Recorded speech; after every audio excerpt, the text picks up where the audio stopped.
خیبر پختونخوا کی حکومت سے وزیر اعلیٰ علی امین گنڈاپور کو نکالے جانے کے احکامات دینے کے بعد پاکستان کی تمام سیاسی جماعتیں جو ہیں وہ متحرک ہو چکی ہیں۔ خیبر پختونخوا میں کیا ہونے جا رہا ہے، کس کی حکومت وجود میں آ سکتی ہے، اس پہ تفصیلی بات کریں گے۔ برائے مہربانی میرا چینل سبسکرائب کر لیجئے، بیل آئیکن کے بٹن کو دبا دیجئے، میں آپ کا بڑا مشکور رہوں گا، اور اپنے کمنٹس میں میری رہنمائی ضرور فرمایا کریں۔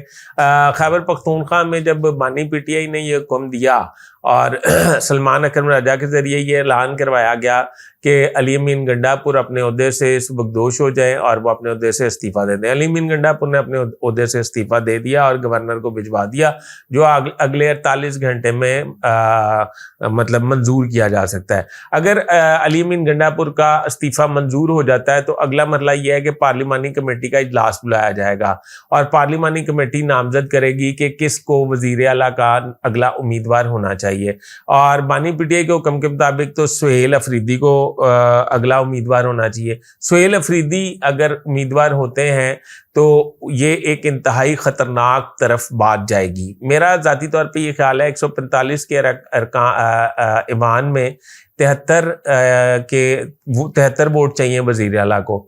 ادھر پی پی نون لیگ کی صلح ہو گئی ہے، اور سننے میں یہ آیا کہ انہیں یہ ٹاسک دیا گیا ہے کہ آپ مولانا فضل الرحمان کی معاونت سے خیبر پختونخوا کے اراکین کے ساتھ انفلوئنس کریں، اور ادھر مطلب جے یو آئی یا نون لیگ یا پیپلز پارٹی باہمی اشتراک سے کوئی ایسا متفقہ امیدوار سامنے لائے جس کو وزیر اعلیٰ کا کینڈیڈیٹ ڈکلیئر کیا جائے، اور اس کے 73 ووٹ کسی طریقے سے پورے کروائے جائیں۔